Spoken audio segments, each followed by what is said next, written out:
बहुत समय पहले की बात है। एक राज्य में राजा और एक रानी थे। दोनों एक दूसरे को बहुत प्यार करते थे।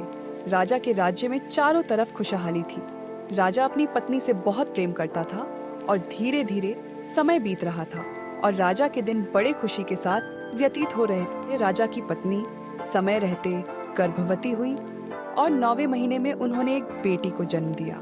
लेकिन बेटी के जन्म के पश्चात ही रानी की मृत्यु हो गई, जिससे राजा को बहुत सदमा लगा। राजा के मन में बैठ गया कि यह बेटी हुई है, इसी कारण रानी की मृत्यु हुई है। क्योंकि राजा रानी को बहुत प्यार करता था, वह अपनी बेटी को बिल्कुल भी प्यार नहीं करता था और ना ही उसकी तरफ देखता था। यह हमारे घर में कुलक्षण हुई है। इसी के कारण मेरी रानी की मृत्यु हुई है। मेरी रानी मृत्यु को प्राप्त हुई है, इसलिए यह बेटी नहीं है, यह तो मेरे लिए कुलनी पैदा हुई है। राजा को सबने बहुत समझाया कि देखो, जो होनी थी वह हो गई। क्योंकि रानी जो थी वह बड़ी धार्मिक प्रवृत्ति की महिला थी, भगवान शिव की बहुत पूजा करती थी। लेकिन राजा ने अपनी बेटी को ही रानी की मृत्यु का जिम्मेदार मान लिया और अपनी बेटी से बहुत नफरत करने लगा। राजा को ना तो उसका राजकाज में काम में मन लगता और ना ही राजा किसी भी विषय में अपनी कोई राय देता था। यह देखकर मंत्री, घर, रिश्तेदार सबको चिंता होने लगी थी। अगर राजा इस तरीके से रहेंगे तो राज्य का क्या होगा पड़ोसी? राज्य के राजा वह आक्रमण कर देंगे। इस तरह तो हमारा राज्य, जो खुशहाल राज्य, बिल्कुल मटिया मैट हो जाएगा, इसकी तरक्की रुक जाएगी। सबने राजा को खूब समझाया, लेकिन राजा के मन में रानी की यादें थीं और वह निकल ही नहीं रही थी। राजा की अबोध सी पुत्री रोती रहती, लेकिन राजा उसे नजर भर के भी नहीं देखता। दासियां ही उस राजकुमारी का लालन पालन कर रही थी। राजा तो उसे कुल लक्षण कहता था और इसलिए उसका नाम कुल लक्षण पड़ गया। अब घर, रिश्तेदार और मंत्रियों ने सलाह की। महाराज, अगर ऐसे हुआ तो हमारे राज्य का तो विनाश हो जाएगा। क्यों ना आप दूसरा विवाह कर ले? राजा को मंत्रियों की सलाह सही लगी, क्योंकि रानी के गम को भुलाने के लिए जो यह भी जरूरी था, उस अबोध बच्ची के लिए भी मां की जरूरत थी। दासियां कब तक उसका पालन पोषण करती, लेकिन जब दूसरी रानी आई तो वह भी उससे नफरत करने लगी। धीरे धीरे समय बीतने लगा।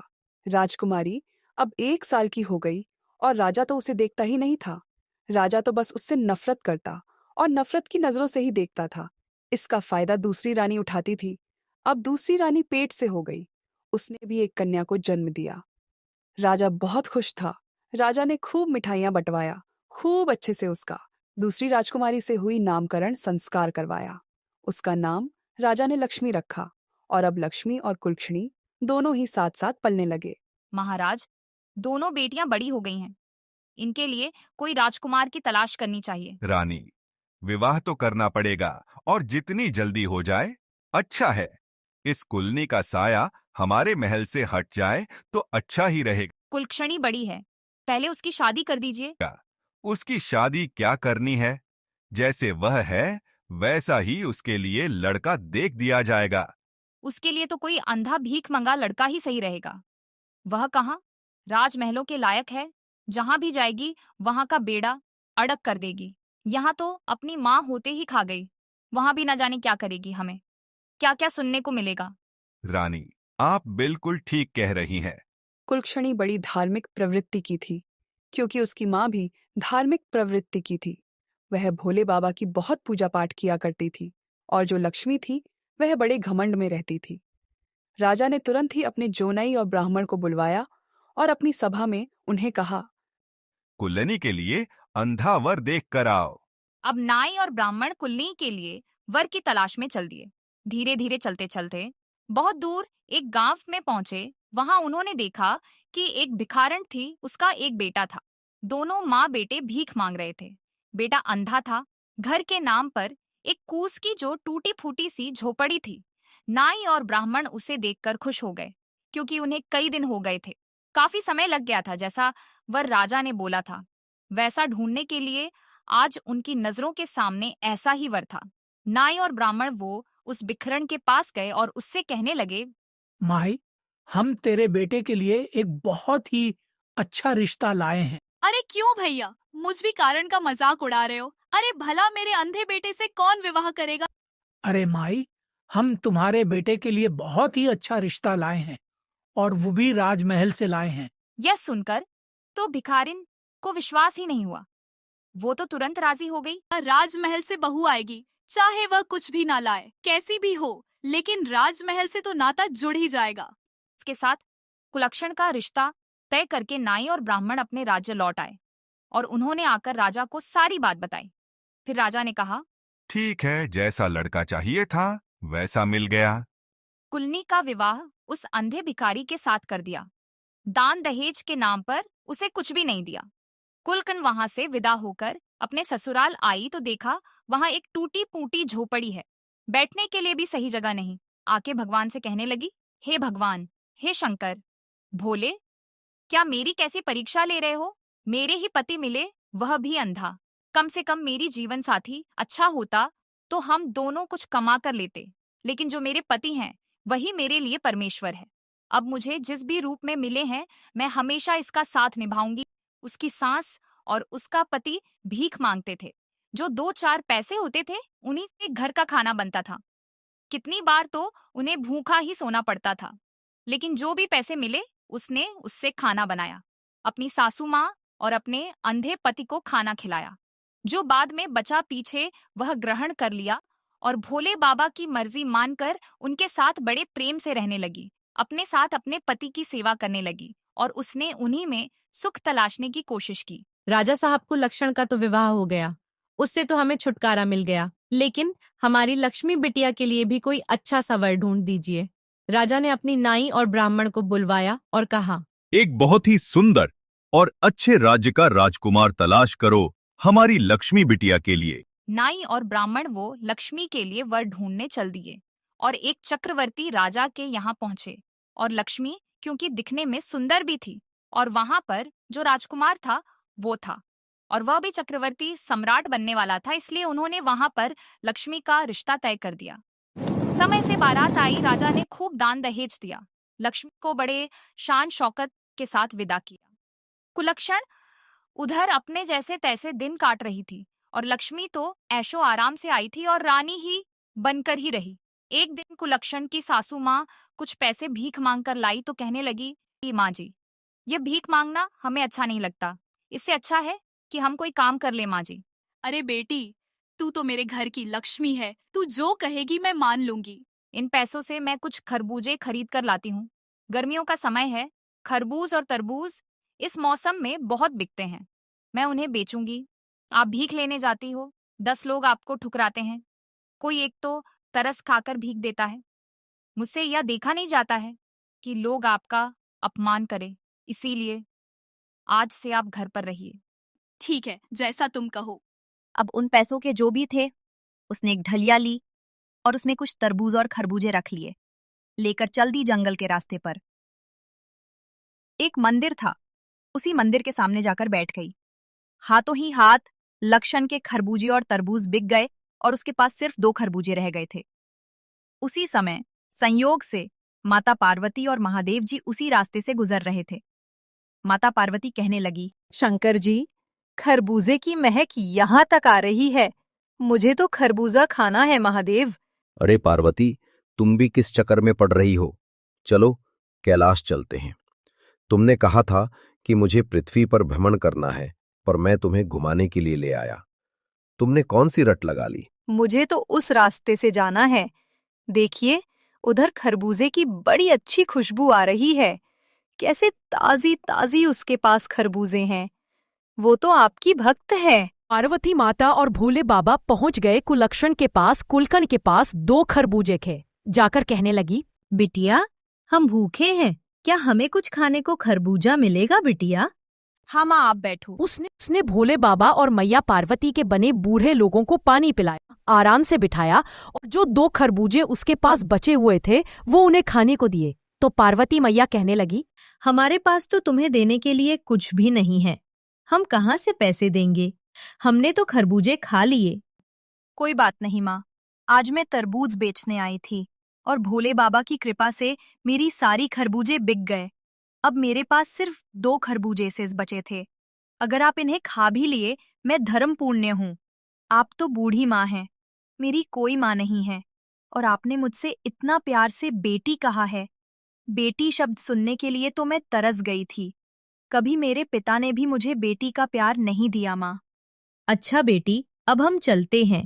और जाते जाते माता पार्वती भोले बाबा से कहने लगी, सुनिए, आपकी झोली में जो कुछ है तो इस बेचारी बिटिया को दे दीजिए, वह बबूती निकाल कर दे दीजिए। भोले बाबा के पास तो भांग, धतूरा, बबूती यही चीज होती है। भोले बाबा की झोली में माता पार्वती ने बबूती निकालकर कुलकन को दे दी। कुक्षी बड़ी खुश हुई और उसने आंचल पसार पर वो बबूती ले ली और खुशी खुशी अपने घर चल वह घर आकर अपनी सासू माँ से कहने लगी, आज एक बूढ़ी माँ और बूढ़े बाबा की सेवा करके मुझे वसीम आनंद मिला। और देखो माँ, आज की कमाई, आज मेरे सारे खरबूजे भी बिक गए माँ। अब आपको कहीं भी भीख मांगने जाने की जरूरत नहीं है। अब हम मेहनत से काम करेंगे और भोले बाबा की कृपा रही तो हम समान की जिंदगी जिएंगे।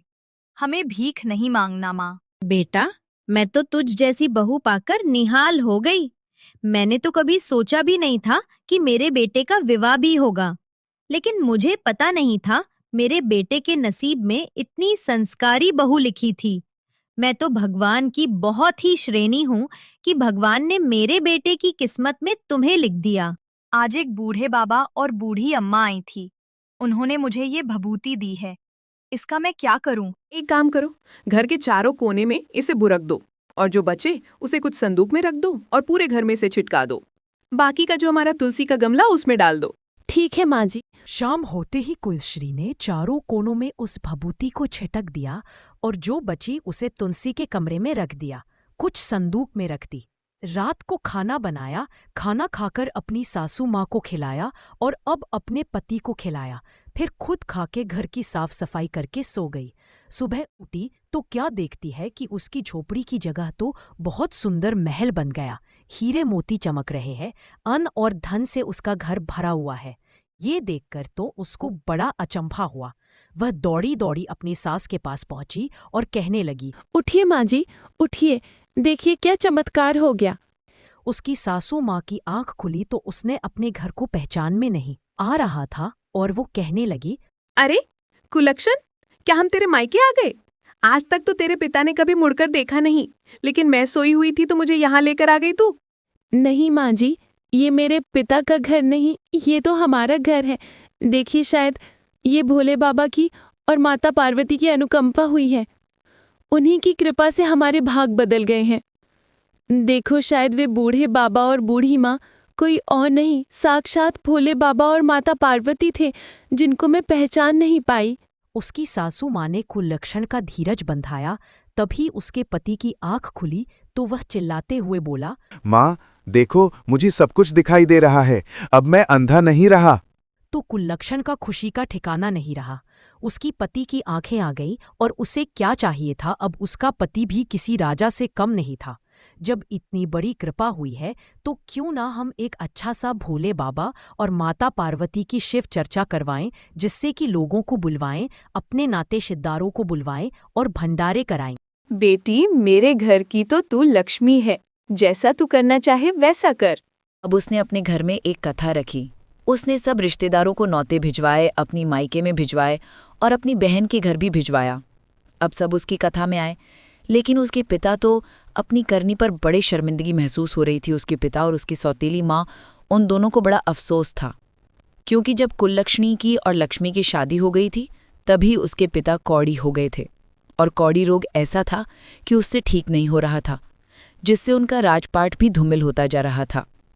तब उसकी बहन लक्ष्मी आई और उसने देखा, कहाँ तो मैं चक्रवर्ती सम्राट की रानी हूँ और मेरा पति इतना बड़े राज्य का मालिक है, लेकिन ये महल और उसके ठाट बार, ये तो मुझसे भी ज्यादा अच्छे हैं। वो कुललक्ष्मी से कहने लगी, कुललक्ष्मी, ये सब तुझे कहाँ से मिला और कैसे मिला? कुललक्ष्मी ने सारी बातें अपनी बहन को बता दी। अब उसके मन में तो फिर से लालच समा गया। वो तो किसी भी कीमत पर कुललक्ष्मी को नीचा दिखाना चाहती थी।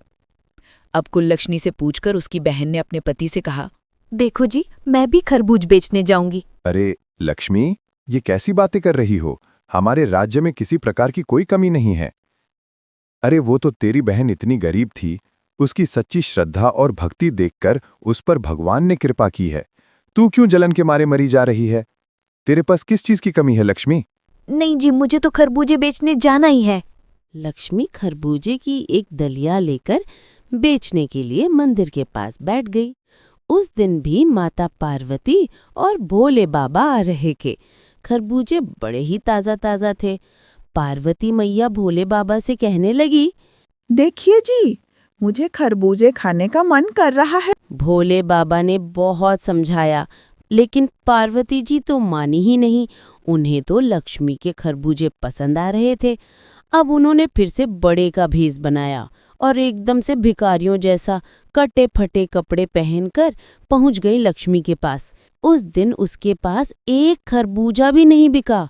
तो वो पार्वती मैया कहने लगी, बिटिया, बहुत भूख लगी है, गर्मी के मारे दम निकल रहा है, बहुत ही प्यास भी लगी है। थोड़ा सा पानी पिला दें और हमें थोड़ा सा खरबूजा खाने के लिए दे दे। अरे हट, सुबह से अभी तक बोनी भी नहीं हुई, कहाँ से भिखारी चले आए मांगने के लिए। अब पार्वती मैया और भगवान शिव एक दूसरे की तरफ देखकर मनी मन मुस्कुरा उठे। वो उधर ही बैठ गए। वो डंडी उठाकर कहने लगी, अरे परे हटो, कितने गंदे लोगों, पीछे हटो, दिखाई नहीं देता मैं तरबूज बेचने के लिए आई हूँ। अभी तक मेरा एक खरबूजा नहीं बिका। जब भगवान शंकर और माता पार्वती आएंगे तो मैं उन्हें क्या दूंगी। पीछे हटो, सुबह से शाम हो गई, एक भी खरबूजा नहीं बिका। फिर वो उठकर चलने लगी तो कहने लगी, अरे जा रही हूँ माँ जी, क्या तुम मुझे थोड़ी भभूति नहीं दोगे? कुलक्षण को तो तुमने भरी भभूति दी थी। अरे हाँ, इसे थोड़ी भभूति दे दीजिए। शंकर जी ने अपने झोले में हाथ डाला और लक्ष्मी को भभूति दे दी। लक्ष्मी लेकर उसे खुशी खुशी आ गई और अपने पति से कहने लगी, देखो जी, मैं भभूति लाई हूँ। उसने सारे घर में छिटक दी और खाना खा के सो गई। सुबह उठी तो क्या देखती है, उसके महल की जगह एक झोपड़ी बन गई और कीड़े मकोड़े भिनभिना रहे थे। अब तो लक्ष्मी माथा पकड़कर रोने लगी। हे भगवान, कुलक्षण मेरे साथ क्या कर दिया? तुमने लालच में आकर सब कुछ किया। तुम्हारी बहन दिल की अच्छी थी, तुमने उसके साथ अच्छा व्यवहार नहीं किया। भगवान ने उसकी नीयत, उसकी भक्ति देखकर उस पर कृपा करी, लेकिन तुम लालच में थी। तुम्हारे पास जो था उसे भी तुमने खो दिया। उसके पति ने उसे खूब समझाया, लेकिन लक्ष्मी अपनी बहन कुलक्षण को ही कहने लगी, उसकी काली छाया पड़ गई हम पर, इसलिए हमारे साथ ऐसा हुआ। तब उसके मायके में ये खबर पहुंची तो राजा और रानी, जो कि राजा कौली हो दिया था, वो और उसकी माँ जैसे तैसे उन्हें देखने के लिए लक्ष्मी के घर आए। तब लक्ष्मी कहने लगी, दूर हटो, मुझे ऐसे माँ बापों की जरूरत नहीं जो कौड़ी हो गए हो। मैं माँ बापों को नहीं रखूंगी, मुझसे दूर रहो। उसके माँ बाप तो अपनी बेटी के दुख में दुखी होने के लिए आए थे, लेकिन उसकी बेटी ने उन्हें छिटकार दिया। और जब ये बात कुलक्षण को पता चली, उसके माता पिता भी दर दर के भिखारी हो गए हैं और उसकी बहन के साथ ऐसा हो गया कि उसका राजपाट भी नष्ट हो गया।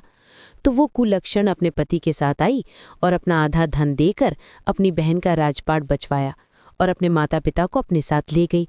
उनकी बहुत सेवा की और भगवान की कृपा से उसकी माता पिता भी ठीक हो गए, उनका राजपाट भी लौट आया और वो अपनी बेटियों को बहुत प्यार करने लगी।